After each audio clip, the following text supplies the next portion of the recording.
satellite images now appear to confirm significant damage to U.S. military installations across the Middle East.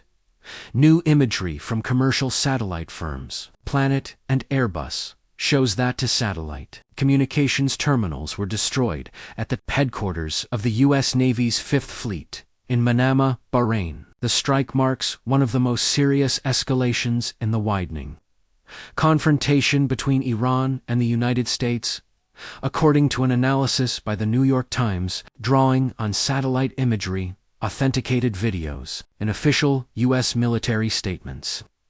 Iran struck at least 6 American military sites after Washington and Tel Aviv initiated attacks on Iranian territory. The assessment paints a stark picture of a coordinated and far-reaching response unfolding across multiple fronts. Exactly how many missiles or drones were launched remains unknown. It is also unclear how many were intercepted before reaching their targets. The fog of war lingers, but what cannot be obscured is the damage Bahrain, a cornerstone of American naval power in the Gulf. Fireballs erupted against the skyline. Shockwaves rippled across the harbor. At the time of the strike, the port, typically crowded with U.S. warships, appeared largely empty, an eerie detail that only deepens the sense of how close the confrontation has come to direct. Large-scale losses at sea. Satellite images taken Sunday reveal the aftermath in chilling clarity. Communications infrastructure obliterated. Multiple buildings heavily damaged. Others reduced to twisted debris and dust. What was once a symbol of American maritime dominance now bears the visible scars of a rapidly widening conflict.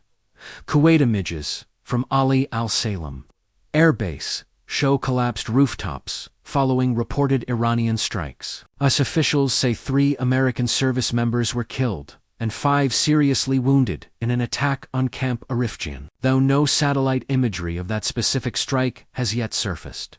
Erbil. Farouk footage shows repeated strikes on the military installation at Erbil International Airport, where U.S. forces are stationed. Smoke and flames were seen rising into the sky. By Sunday morning, reports claim at least 4 structures were damaged or destroyed, with fires still burning into early Monday. United Arab Emirates satellite imagery from Jebel Ali Port shows smoke rising from a large building inside a fenced U.S. Navy recreational zone. Though not a formal U.S. base, Jebel Ali remains one of the Navy's most frequently used ports in the region. A widely circulated video from Camp Buring in Kuwait appears to show a drone flying over the installation before exploding. Inside the perimeter, the exact impact site and damage level remain unverified. Across Bahrain, Iraq, Kuwait, and the United Arab Emirates, multiple facilities have sustained damage. While no fatalities have been reported outside Kuwait, the sheer scale of the destruction has sent shockwaves through military and diplomatic circles alike.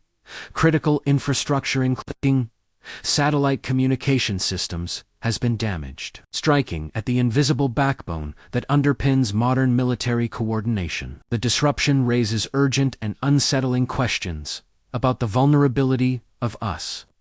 military installations across the region. Facilities, long assumed to be hardened, shielded, and prepared. If communications can be shaken, what else lies exposed? For now, the situation remains dangerously fluid. Assessments are ongoing. Responses are being weighed, and the full extent of the damage is still coming into focus. But one thing is clear: tensions across the Middle East are not merely simmering, they are intensifying, edging the region closer to a wider and potentially far more volatile confrontation. Beirut woke to fire before dawn. Israeli warplanes roared low over Lebanon's capital, unleashing airstrikes on the southern suburbs after Hezbollah launched rockets and drones toward a military base near Haifa. The escalation comes amid surging regional tensions following the reported killing of Iran's supreme leader, Ali Khamenei. Plumes of thick smoke rose over residential districts in Dahiyaz. Explosions shattered windows and jolted families awake, According to the Israel Defense Forces, the strikes began after Hezbollah fired a barrage targeting the Mishmar Carmel missile defense site south of Haifa. The IDF said it intercepted at least one projectile, while others landed in open areas. No Israeli casualties were reported. Hezbollah opened fire last night. He knew exactly what he was doing. We had warned him. He will pay a very heavy price for this. We are fully prepared. Indeed. Very well prepared. We have mobilized nearly 100,000 reserve soldiers. Dozens of battalions, brigades, and divisions are positioned to defend our northern border and are ready for all possible scenarios, both in defense and in offense. All of our options are currently on the table. We are continuously conducting situational assessments, and all options, every single option is on the table. The Israeli Air Force launched multiple waves of strikes across Lebanon, hitting Beirut's Dehi suburb, the Bekaa Valley, and southern regions near Tyre.